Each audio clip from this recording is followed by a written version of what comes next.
So we'll start with the video just for you to see what is this course about, and then we'll officially start the webinar. Hi. Hello. What's going on, everybody?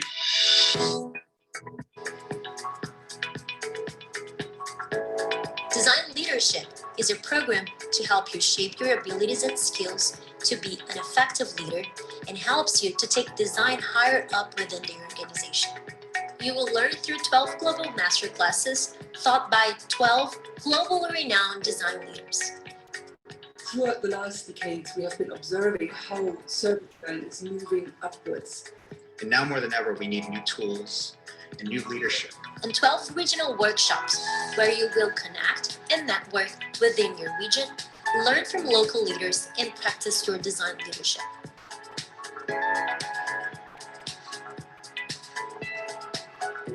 Learn how design can create cultural change, how to shape better design teams, and how to lead delightful products and services. This program was designed to help you reach the next step in realms of your design leadership journey. Join from every region and learn from other design leaders globally and locally.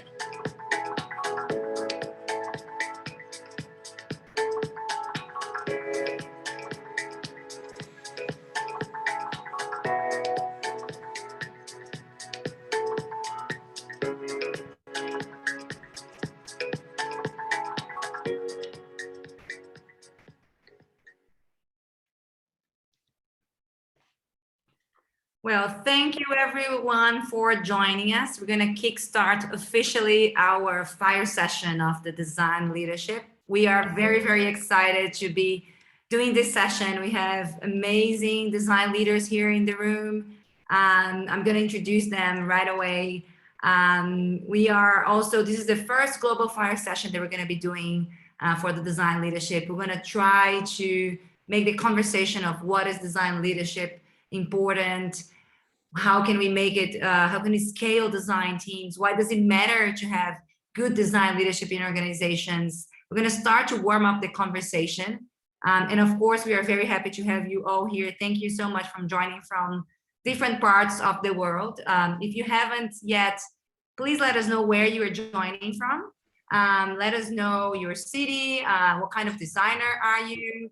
And we will start now.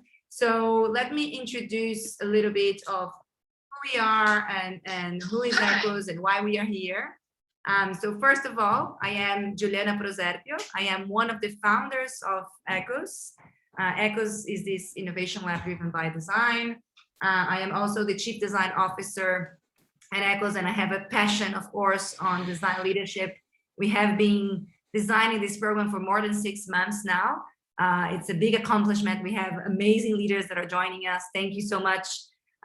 Priscilla, Peter, Jaco, Ellen Kiss, who is here as well. She was one of the design leaders that are interviewed last year to understand what are the next realms of design leadership and why do we need so much to bring design leadership into this conversation. So thank you, Ellen. She gave us one of the first sparks to create the program. And if you don't know us yet, ECOS is this independent global innovation lab driven by design. We have 3 units, ECOS School of Design Thinking, where obviously we have multiple and different design and innovation courses. One of them, of course, is the design leadership. This is our most, let's say, advanced course for bringing design maturity, for elevating design maturity and design leadership, of course. We also have ECOS Innovation Projects, where we accelerate change and we create new products, services for different organizations, and ECOS Ventures, where we accelerate some startups as well. So with the innovation projects, we help business create value and innovate for good. With the School of Design Thinking, our main goal is to help people and organizations master the innovation mindset, skills, and tools through design. So we started back in Brazil. That's why you can see my accent. I am from Brazil originally. We started there in 2011. At the time, I like to remember that we used to consider ourselves a think tank that used design thinking to create social innovation. This was 2011. and no one understood what we were doing because everything was very new. We had to create again our value proposition so that everyone would understand what we were doing. But we helped also to raise in Brazil and nowadays globally, what is design thinking, why design matters for organizations, and why is it so important for innovation. Now we have our team spread in different places in the world.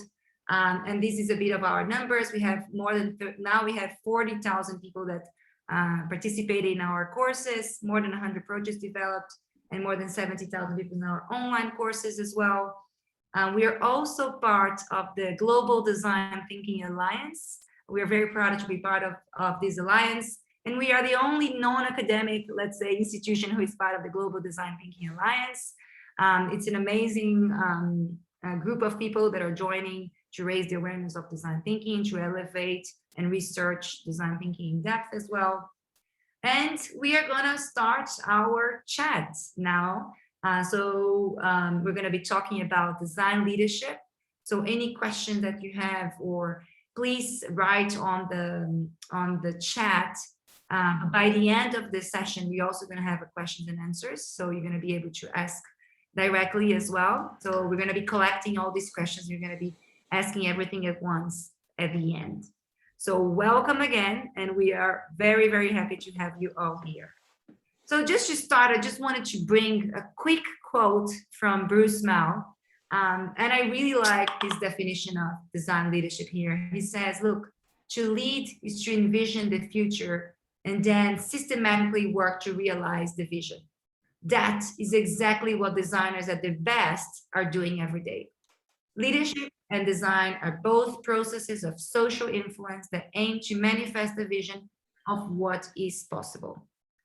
So I guess this is a good start of what is design leadership. And we're gonna have 3 panelists here. And they are amazing, amazing design leaders. So I'm just gonna briefly introduce you, and then maybe each one of you could just introduce yourselves better than I would do, if that's okay. So the first panelist, and he's also a global masterclass in the design leadership program, is Peter Merhos. He's a design executive, organizational consultant, and started Adaptive Path.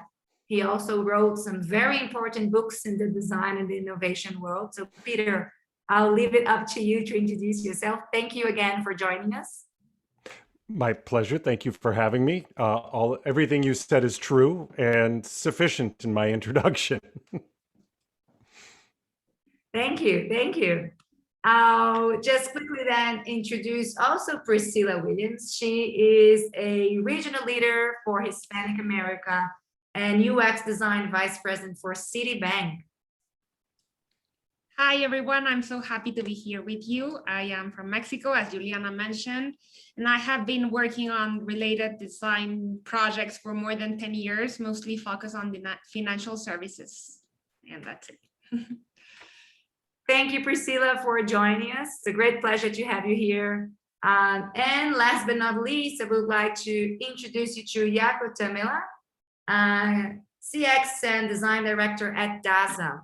If you don't know DASA is one of the biggest health, let's say, providers in Brazil and also in South America. And Jaco is also an amazing design leader who have been discussing a lot around the topic as well for the past months, I guess. Welcome, Jaco. Thank you. Thank you. Hi, everybody. Good night. Thank you again for the invitation.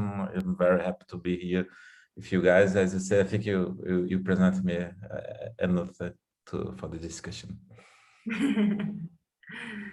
Thank you. So I guess we're gonna start right away.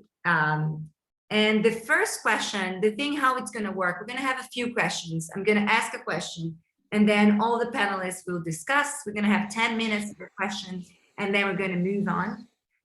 So the first question I would like to make is why design leadership is so important nowadays, and why does it matter? So from the panelists, whoever wants to jump in first, feel free.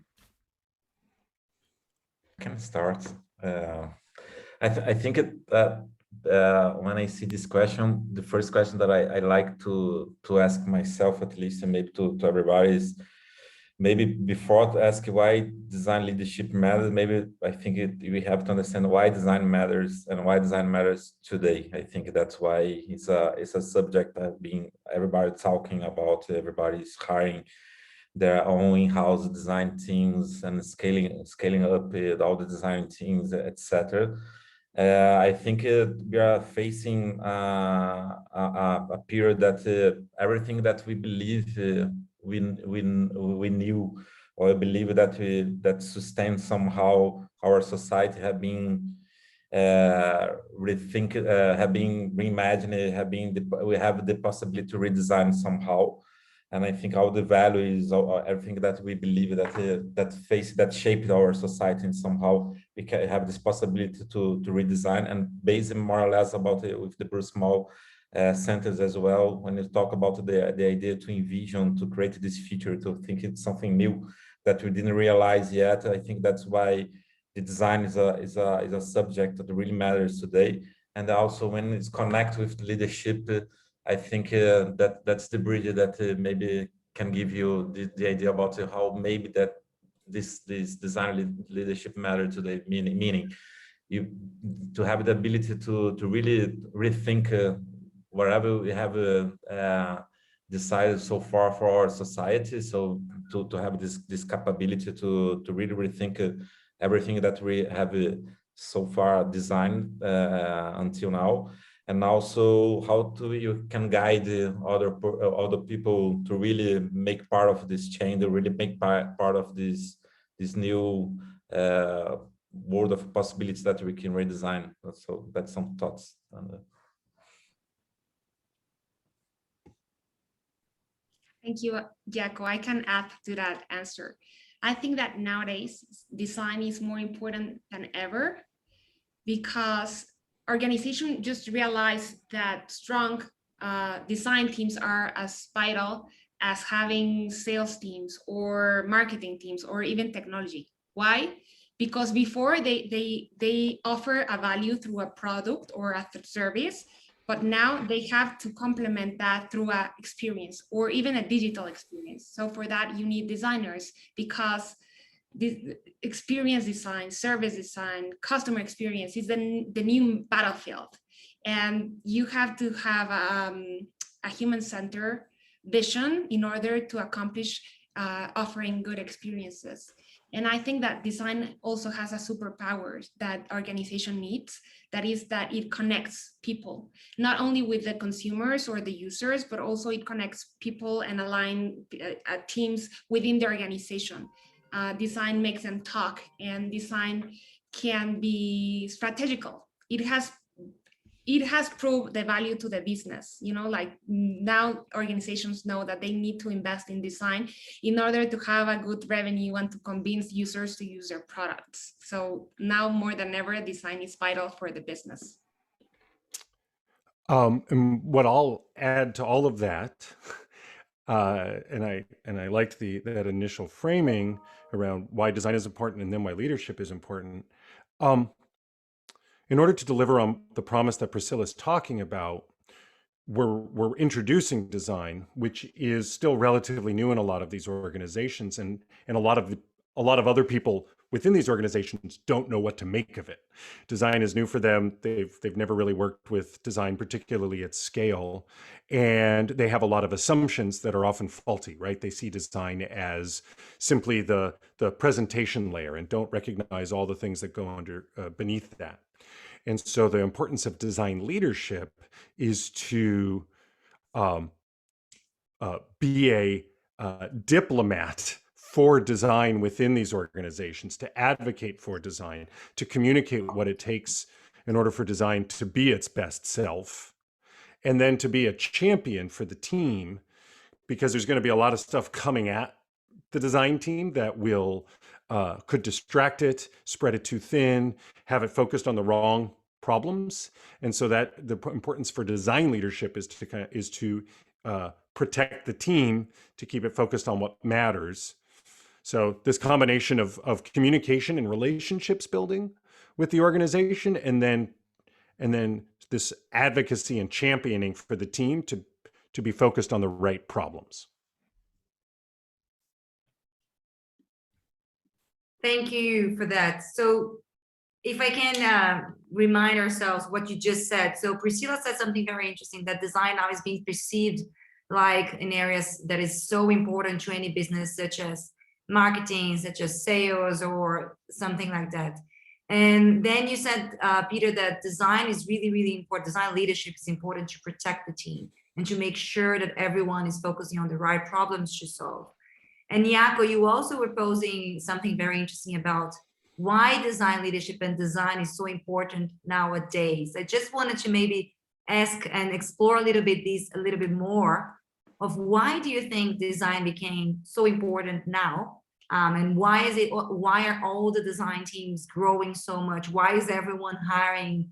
Why is this madness going on in a positive way around design nowadays? What are the factors that are going on that you think it's making this happen? I know why. It's because every company is becoming a tech company. And so in the past, so Priscilla's working at a bank, and a bank used to think of itself as a bank. And yeah, there were computers to make transactions happen in the background, but the relationship was managed person to person. Now the relationship is managed digitally. And every company is building tons of software just to do their basic functions. And if you're building software, you need designers to make that software usable. So that's the heart of it. That's why there's almost 50 people on this call. I'm sure 95% of them work in some fashion with software. So that's what, and so companies at some point used to outsource design, thinking they could kind of get away with it and not have it as an internal competency. And then starting about 10 years ago in real earnest, though some companies were doing it earlier, but about 10 years ago, every company was like, oh, we need to have designers in-house because this is our business. As Priscilla was saying, managing experiences is now what our business is. And these experiences are built on top of software. So we need designers. And I just add on Peter, I totally agree. And also one thing that is interesting when I'm shifting to these more digital products, digital solutions, one thing that we have to take in account that we need manpower to make digital products. Meaning we need a lot of developers, we need a lot of designers. It's very interesting when you make it parallel with a product that's more is not digital. For example, we have a amount of manpower in the beginning to create the project, and after that, it put on production. And we don't need a lot of people to really maintain the production. And the digital is more or less the opposite. We can start very few people, but if you really want to scale up, you need a lot of people. Today was in a release review here in the company. It was funny because a lot of squads there say, oh, you know what? One of the people gonna go on vacation, so we're gonna delay the velocity of the squad. Oh, that was squad. You know what? The other one of the person got sick, so that's why the velocity has decreased. So that's a relationship that we have today with the high tech solution, but behind of the high tech solution is totally. I can say it's a craftsmanship work. It's very crafty. So people are really writing code line by line, more or less, and the design. Even if we have a design system, they are building this block. So we have it's very manual production in that way. So that's why we need to scale up the teams. That's why we are reading 100, 200, 1,000 designers. There's a company in South America that was talking with them. They're going to increase in 3 years, maybe to 1,500 designers. So it's amazing. So because we have a lot of people just really working in a very manual way. So that's why we have this increase of positions. Yes, and I agree with both things that Peter and Jaco just mentioned. software has eaten the world, like as Peter said, I work at a bank and now all the focus is in the digital experiences and in the software, because that's how users are interacting with their services. So I think that we need designers to simplify the complexity around all of the software. And also I think that design brings something new to the table. It has a different approach to solve problems, and not only to solve them, but also to frame them. And I think that, as I mentioned before, one of the superpowers of design is that it connects people, something that not all the teams in the organizations do. So I think that that's something that adds a lot of value. And, like I work at a bank, if design wouldn't be vital for the business, they have run their numbers and they know that design is something that they need to invest, and it works. Así que podés hacer vos de tu lado para solucionar. Pero si te tiran un par de opciones, ¿no? Thank you, whoever muted me, thank you. So I think that's a very interesting discussion. I think you said some very important things here. There were two quotes that stuck with me. Why design matters so much now, Peter said, because now every business is a tech company. I love that. This is very interesting. And then Priscilla said, look, software has eaten the world. And then Jaco was saying as well that now the teams are growing so much. So we have companies that are hiring 100 designers. You were just saying about a company in South America that is increasing the team to have more than 1,000 designers. That's crazy. That's something we haven't seen.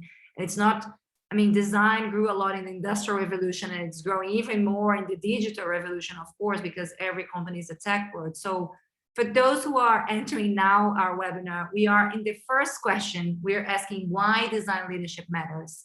And we are discussing with these three amazing panelists. They're all going to be in the design leadership program. We have Peter Merhos, Priscilla Williams, and Jaco Tamela.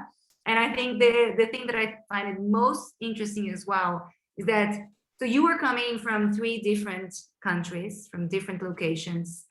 Peter is in the US, Priscilla is in Mexico, Jaco is in Brazil. I am here in Sydney, Australia. And I think one thing that is very interesting as well, that I was reading in the design leadership book from Ray Turner, is that we are reaching now design parity as well. So it doesn't matter where you are, the challenges with design, because every company is a software company, there is a lot of parity around the world, right? So you have to fight for the maturity and for the level of greatness of your product, of your service, of your offer. You're going to be competing with everyone, not only within your smaller context as well, but with everyone. So the level of maturity of innovation, of design also increased a lot, I guess, because of it. And you are talking about similar things, and you're coming from very different places. So I find this very, very interesting. So quick introductions now. We're going to jump already reintroduce you for the newcomers. Thank you for joining us. The second question that I wanted to share and to ask, and you kind of mentioned a little bit what the design teams are scaling very fast, very rapidly. How do you think that one or a company can scale a design team? What is the best way to scale a design team? That's not an easy task. And I think you are all, Peter writes about it, of course, in his book, and Priscilla and Jaco are leaving this, I think, now very prominently. They are growing and increasing the team. How do you do that? This question reminds me, I don't know if this is relevant in other cultures, but there's a kind of a famous phrase or riddle. How do you eat an elephant? One bite at a time. So when I think of how do you scale a design team, one person at a time. I'm actually going to be giving a talk in a workshop at a conference that's about to happen called Design at Scale. It's from Rosenfeld Media. It's the evolution of their enterprise user experience event. And there's a lot of, even in my little session, there's a lot of different answers to this question. What I focused on is thinking of why companies hire me as a consultant is to solve this problem. And it usually starts with, so the company I'm supporting now has 20 designers and wants to get to 40. So I help them figure out, well, what does it look like when you're 40? What is the shape of that team, right? I think you do need to have a sense of where you're going before you get there. and not just be like hiring willy-nilly to kind of to be reactive to some immediate needs. So have a sense of where you're going to be in a year or two, and then time that out. When do you want to hire those folks? And then it's all, for me, it's all about recruiting and hiring. And I could go on for hours about all the things that are involved in recruiting and hiring. The one thing I'll say in the context of design leadership is that most design leaders, particularly design managers, don't spend enough time recruiting and hiring when they're trying to scale their team. They hope that someone else can do all the heavy lifting for them, can do the sourcing of candidates, and that all they need to do is just talk to people. If you're scaling a design team as a manager and you're not spending about half of your time in recruiting and hiring, you're not spending enough time in recruiting and hiring. I'll leave it at that. I'd love to hear what Priscilla and Jaco have to say. I can go.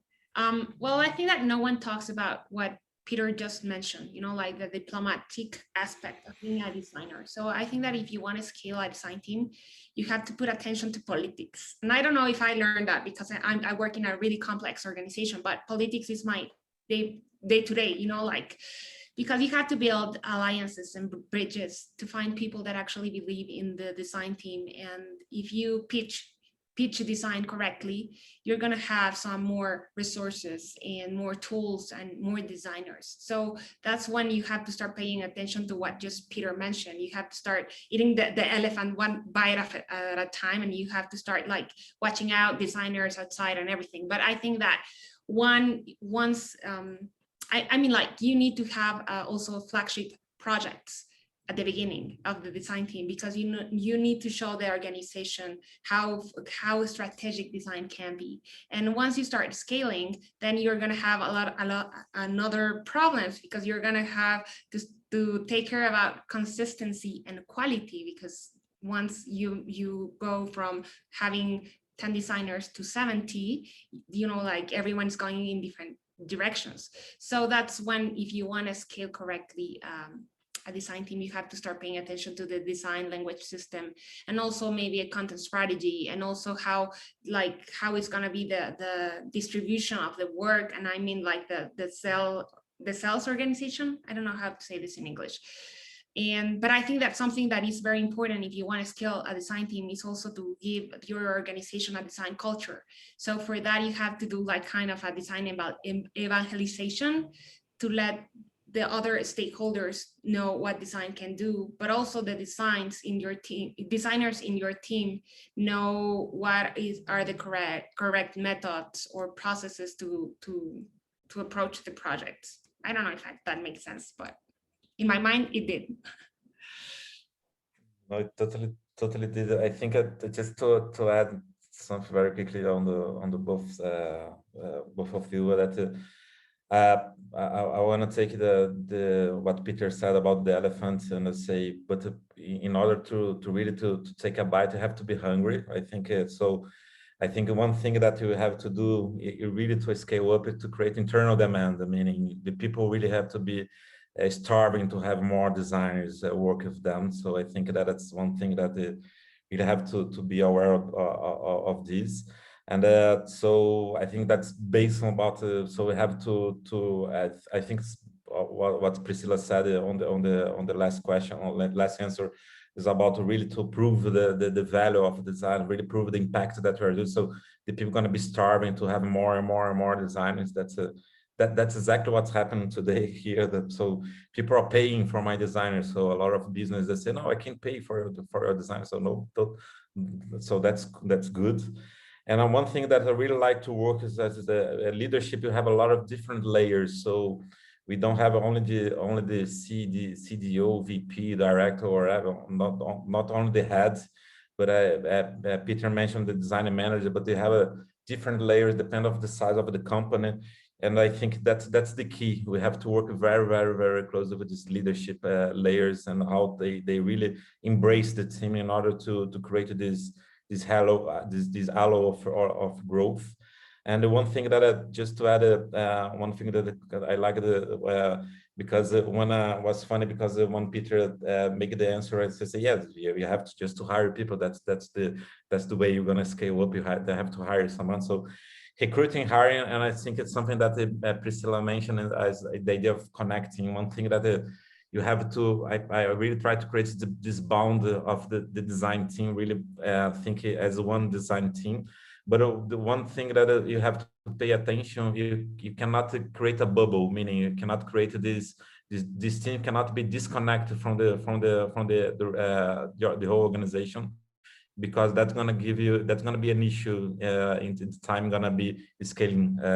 So you have to create a bubble with really doors to open this bubble to really create this effect that everybody gonna live in this design culture as well. So just to add some thoughts about the previous answers.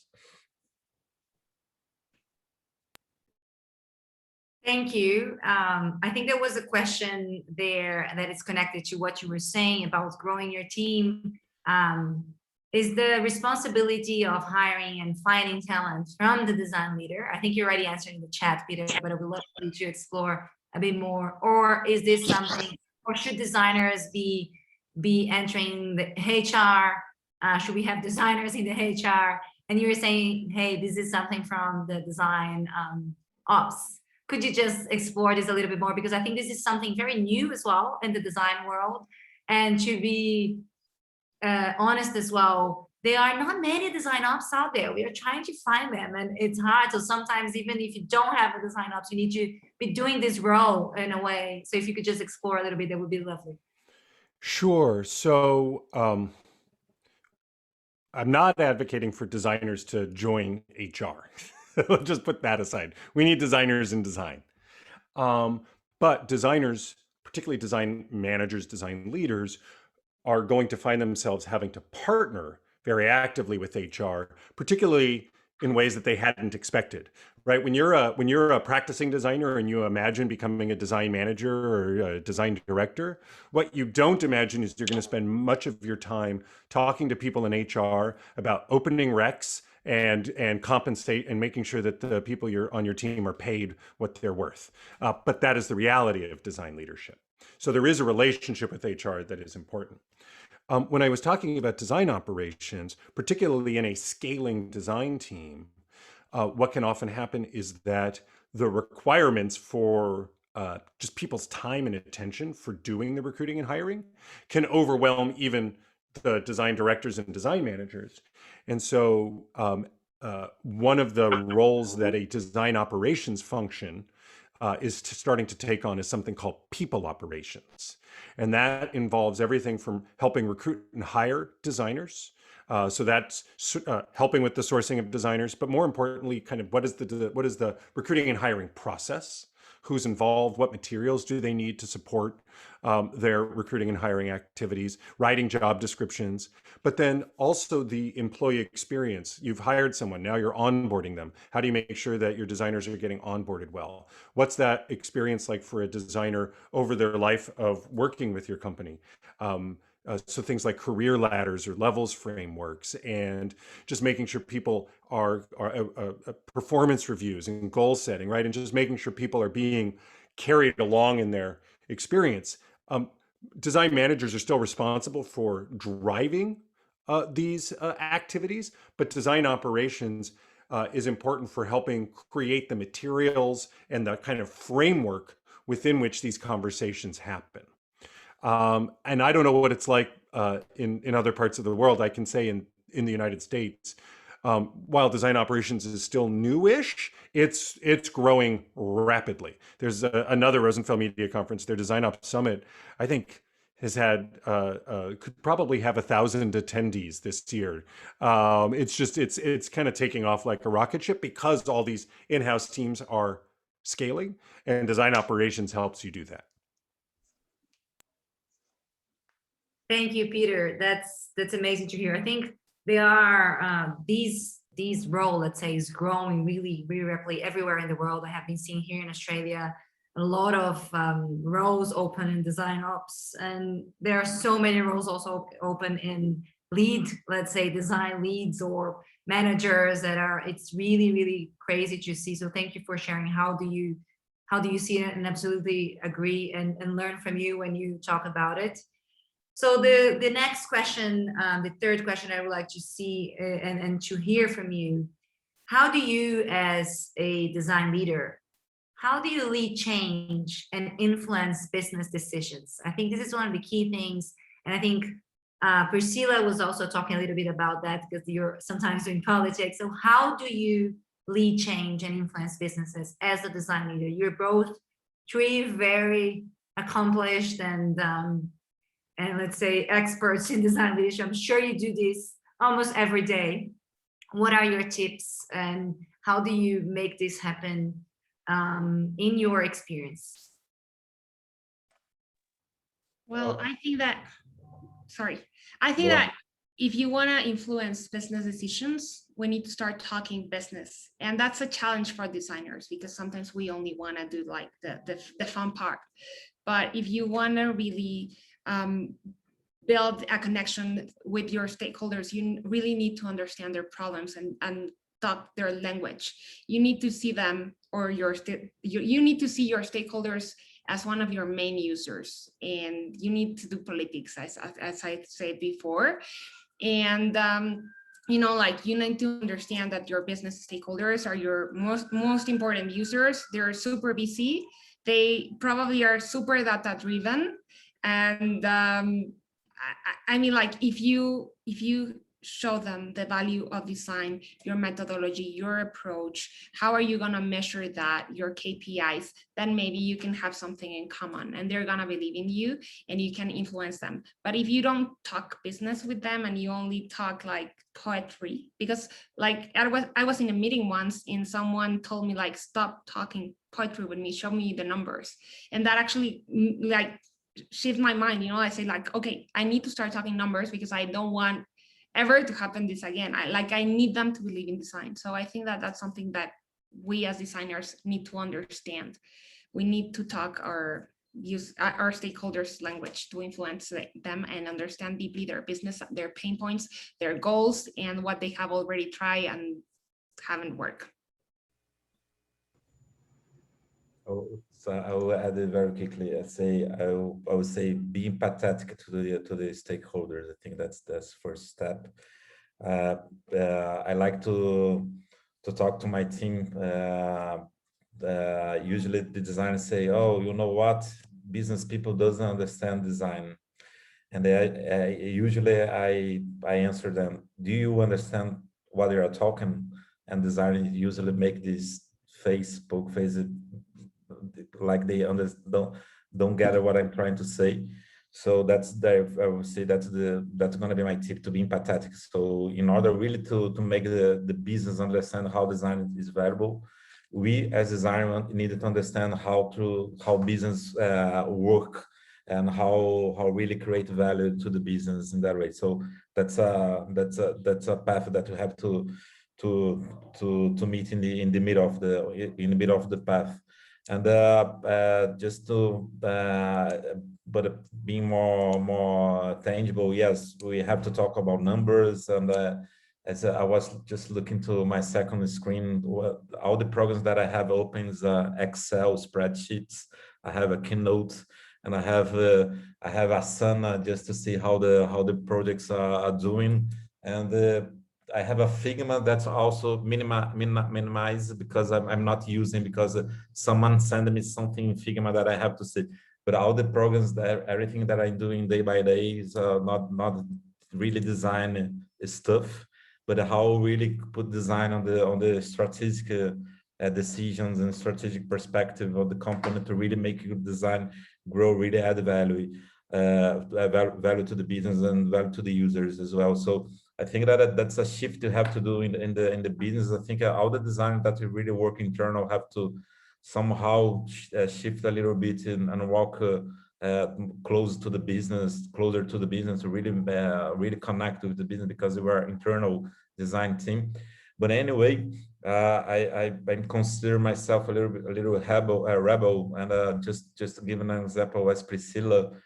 Even the C-level asked me to talk about just numbers, say, sorry, I'm a designer, so I'm gonna give you some numbers, and a lot of design to see, because I think that's also part of my because otherwise I'm not going to continue design, but that's some kind of belief that I have. So I like to push a little bit sometimes the business. Sometimes I suffer because of this, but that's my behavior. So I have to, I think that's part of my challenge, how to push them a little bit. So time to time I like to make the C-level just to see design, just to see colors, shapes, and whatever, because it's good as well.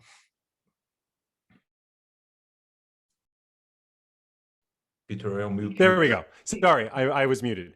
Just to follow on what Jaco was saying right there at the end, that is, to me, a demonstration of design leadership. Like what makes design leadership in some ways different from other kinds of leadership. I think Priscilla is right in terms of that need to connect with our peers, obviously. And so it's important for designers to speak the language of business. That doesn't mean designers need to have MBAs.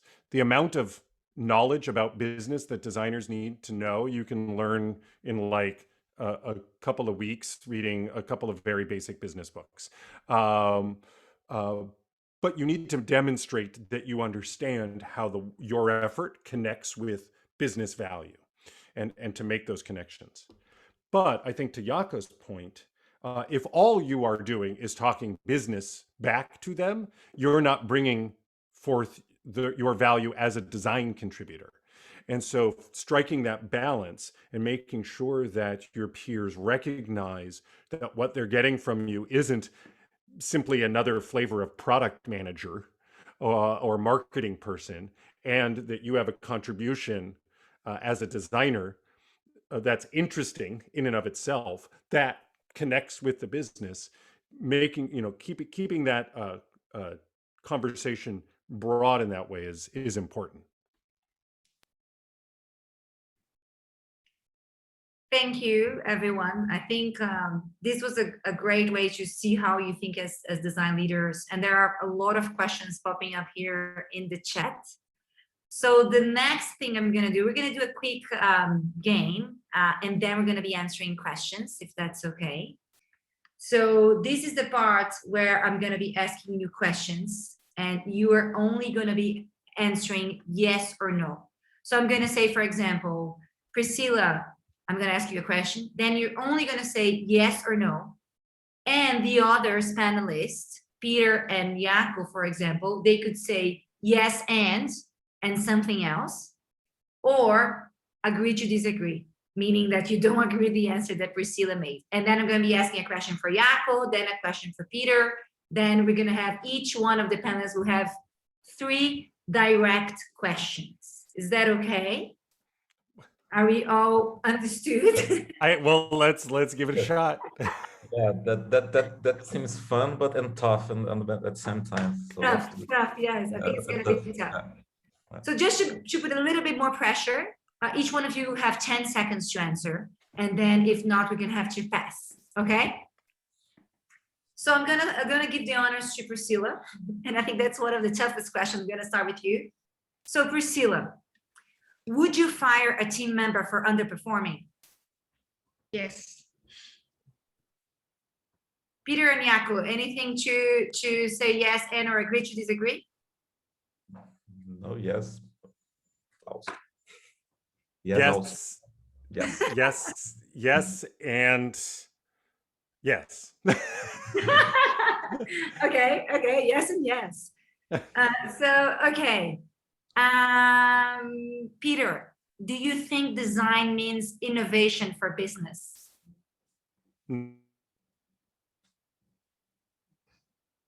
No? No. Priscilla and Jaco, do you have anything to say? I think depends. No, that you cannot say that.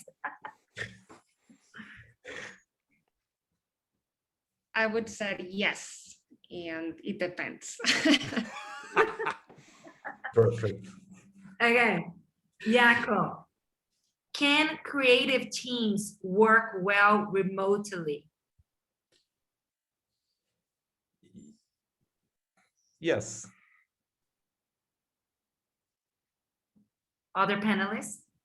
Yes, and need clarity in how they work in how they work together to make it work. Awesome. Yes, yes, they can. And I think that we don't have another option right now. So yes. Yes, as you can see. Priscilla, can you measure the value of design? That's a tough one. Yes. I would say yes, but not directly. Not so directly. Yes. Yes and yes. Okay. So, Jaco, do you believe in the Bauhaus mantra, less is more? Oh, I can say just one word. Yes. I'll agree to disagree. Okay. Priscilla? I'm thinking, agree to disagree too. I think that there are cases where it doesn't apply. Nice. It's getting interesting. Okay, Peter, is artificial intelligence the next big thing for design? No. Priscilla and Jaco, do you have any comments? No, it's not. No. Now back to Jaco. Should design be left for designers? No. Comments, Priscilla and Peter? It's weird because I want to say yes to what Jaco's no. So yes. And everybody is a designer. Yes. No, everyone's a designer. I agree with that. That's very interesting. Okay, Priscilla, I think that's your last question. And then I have one more for Peter. Priscilla, are design managers and design leaders the same thing? No. No, not at all. No and no. I know. Yes to their no's. Okay, and Peter, I think that's the last one for you. Are we reaching the peak of design influence? Hell no. Oh no, I'm gonna say the same. Not even close. Okay. Thank you. We've passed this crazy part of the quick questions. How did you, was that okay? Was that fun or was that too hard? It was fun. That's fun. Okay. Okay. So now we're gonna have like 5 minutes for questions and then answers. I'm gonna check the chat if there are already questions here. I'm sure, super fun, interesting format. Okay, people are asking. There is a question here that is very, it's regarding the anxiety and depression that is going on in design teams. So do you think, I think the question was that if a design leader is the person who is habilitated, let's say, or the person who should be dealing with these challenges such as depression and anxiety in design teams. What do you think? It's a hard one. We are living that because in everywhere pandemic. Any tips I think that a lot of design teams are facing, and not only design teams, you know, like teams around the world, because we are in our houses and maybe alone working. And I think that listening as a leader is something that you need to do every day with all your teammates, to understand like the team mood, and having a thermometer to identify who's struggling the most, to pay more attention, maybe to give them different projects, or even like give them a support system within the team. I don't know, like that's something that I struggle with the team, and it's a tough one. I don't know. I would love to hear Peter and Jaco. Well, I don't have a team anymore. So I haven't had to deal with it particularly since the pandemic, at least directly. But what I would counsel is managers have some responsibility for addressing this because the people on they have a responsibility for the people on their team. But most managers are not equipped to handle real mental health concerns and should not put themselves out there trying to do so because it's not anything you want to take lightly. So if you have team members who are really suffering, that's when that partnership with HR is so important, because HR should either in the company or have access to outside the company resources to help in this regard. If you try to help someone who is suffering and you don't do it well, you could be held liable, no matter what your good intentions are. So recognize your own boundaries and seek true professional help. The one other thing I'd like to say around this, I've in the past year become familiar with the work of Vivian Castillo, and she started a community called Humanity Centered, and her background is in social services and counseling, and then she became a UX researcher, and she's been surprised at how poorly the UX profession handles true human centeredness. Basically because we all work in these capitalist constructs that don't really care about us as individuals. But I would encourage looking her up. She's got some posts on Medium. Again, there's the humanity-centered community that she started, which could be a resource whether for you or for your team to figure out how to do a better job taking care of yourself in our work. Not even when we're in a pandemic. As UX people, we talk to others who might be suffering in or out of a pandemic, and that has an impact on us. And so just being really mindful of that, I think, is crucial. Yes, yeah, just to add very quickly, I totally agree with both of you. I think it's part of the job of the leader to be conscious about the team. So we are designers, we are human-centered professionals. So we have to be focused on the human side of the team all the time. And as Peter mentioned, yeah, we have to be very responsible how to deal with this kind of issues. So we have to ask for help for professionals that have the tools to really guide and help the team. Otherwise, it can be very damaging. It can create a huge issue that the person is facing today. I think one thing that maybe I'll just add it on this perspective. What I've been seeing, especially here in some teams that I had the opportunity to work with. Some leaders they are being more anxious because they grow too fast to really to fulfill that position. So they are suffering because they are carrying too much. They don't see they don't feel they are ready, and at the same time they think they have to be ready and that doesn't happen. That doesn't exist in any way. So I think one thing that's important that I think that very similar to what Peter mentioned, that we have to also to be aware about your boundaries and about really how far you can go or not, and ask help. So that I believe is gonna decrease the anxiety and all the things that we face. But sometimes because we are not prepared to ask help to others, especially inside our organization, that's not the common environment. That's not the expected environment to ask help to everybody, and that's very common, and that should be very common.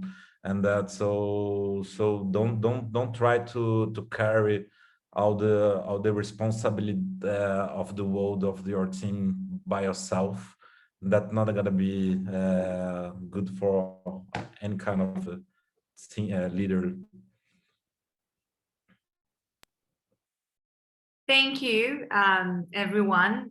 We are running out of time. We have great questions here. We have, how do we measure? Because there was even a quick question in our game. How do we measure the value of design? How do we measure design impact? We have questions regarding technology. If technology is more and more relevant, how can AI not be the future of design, even indirectly, because it may be the future of tech? This is from Andre. Andre, this is a great big topic. We could even have a fire session only to discuss this one. But I'm gonna have to, we're running out of time, so I'm gonna have to wrap it up. So thank you, all the panelists. This was an amazing conversation. I really wanted to have 2 more hours to be discussing with you. And this is just a start, right? So this is just a fire session to warm up the conversation on design leadership. We created a whole program about it. So I'm just gonna quickly present the design leadership here. So design leadership is a course. It's not an event. It's not just something like an event that's going to be happening one day. It's a whole course. It's 12 weeks. It's going to be starting in July. Here are all our global masterclasses. So we're going to have 12 global masterclasses starting in July 12. Peter here is one of them. Thank you, Peter, for joining. We have Birgit Mager, Michael Tam, Stephen Gates, Darren Casali, Indy Young, Phil Balagtas, Natalia Tsiwik. All the global masterclasses will be held in English. You can watch them live or you can watch them recorded later. It's going to be happening every Monday from July 12th. And then we have the regional workshops. So I think one of the great things about this program and this course is that as a design leader, you want to be learning from all these amazing global design leaders. They're going to be inspiring you, giving you the best practices. What are the next realms of design? What is design leadership? How do you work and create a team and things like that? But then also on Wednesdays on this course, you're going to be learning from regional leaders. So how they're putting in practice design in your context, in your region. So Priscilla is from the Hispanic America regional track. Jaco is from the Brazilian track. And we have all of these other amazing design leaders who are from the regional track. So you can see here, we have more in the next page. So we have each track, if you are from Hispanic America is one, if you are from North America is another, if you are from Oceania, from APAC is another, from Brazil is another, from Europe is another. So there is each track will have their own track that's going to be bringing design leaders from your region, and it's going to be more like a workshop. So the global masterclasses, they are 3 hours. The global masterclasses are 90 minutes. They're inspirational. You're going to be learning from all of these amazing design leaders. And the regional workshops, they are 3 hours. So you're going to have more time to put in practice. Because at ECHOS, School of Design Thinking, we really believe in learning by doing. So you're going to be really putting in practice everything that you learn and that you hear about. What is design leadership? How you create a team? How do you foster connections? How do you listen deeply? And things like that. So we have, within these 12 weeks, we're going to be running through these topics of design leadership. The first week is going to be about design leadership, then listening deeply and giving feedback, really working on your product, how you design and build products, how to articulate the value of design, what is the future of service design, creating a vision for your business, for your team, for your product, designing for impact, setting up a design practice and a design team, extracting creativity and pushing the boundaries within your team and organization, maintaining your team to the last mile of design, shaping organizations for design ops, and next paths for design leaders. So it's a really comprehensive course, and we hope that you join. It's going to be starting in July 12th and runs up until September 29th. The Global Masterclass, like I said, it's going to be 90 to 120 minutes. It's always on Mondays. Depending on your time zone, you can find it on the website. And then the local workshop, they're always on Wednesday in the evening in your region. You can also check on the website what is your region time.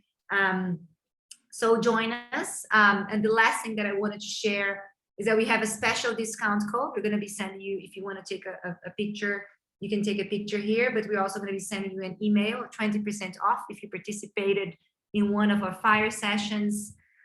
Please join us. And if you have any questions, we have Luna Pigato here as well. She's the program advisor. She can answer any of your questions either today or via email or either in a call. She's always available for your chats. So I just wanted to thank everyone. It was really, really amazing session. We also have an ebook that we just launched on design leadership. If you want to download, it's free as well. You can read more and understand more about design leadership, how it can help you. It's an amazing read. We have interviews with many of our global design leaders and local design leaders in the ebook. It's really, really amazing. So we have a few more fire sessions before the course starts that are going to happen, one next week, one in June 9th. So join as well. We also have some local fire sessions. We have one happening tomorrow, I guess, in the US. We have another one happening in the Middle East soon. So check our website as well here, the design fire sessions. We have many things that you can check and really warm up for the program. But we really want to invite you all to be part of the program. And again, it was a pleasure. We're going to stick a little, I'm going to stick, me and Luna, for sure, we're going to stick a while longer. But feel free to stick around or just thank you. And thank again for all the panelists. It was really, really, really an incredible session. I wish we had more time because it was really, I want to learn more from you. It's really, really great. Thank you so much. If you want to say something just to finalize as well, feel free, guys. I didn't want to shut down. It's just the time is running. I didn't want to make anyone late for anything. So if you want to share any final thoughts, that would be lovely. Just thank you. Thank you. I think you're on mute, Priscilla, sorry. Thank you for sharing this space with us. Thank you, everyone. So if you want to stick around, we'll be here. If not, thank you for attending. We're going to be sending an email with the recording. Great session.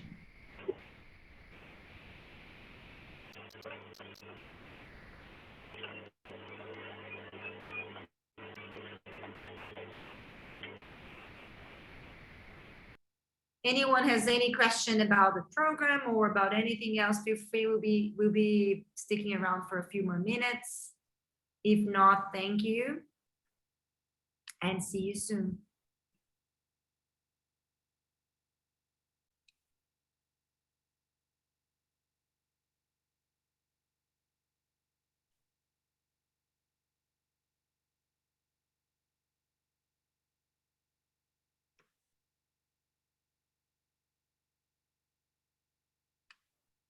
So thank you, everyone.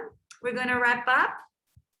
And feel free to connect us in any channel. Luna is here as well. If you need, feel free to send us an email and we'll be happy to help you. Thank you, everyone. Bye-bye.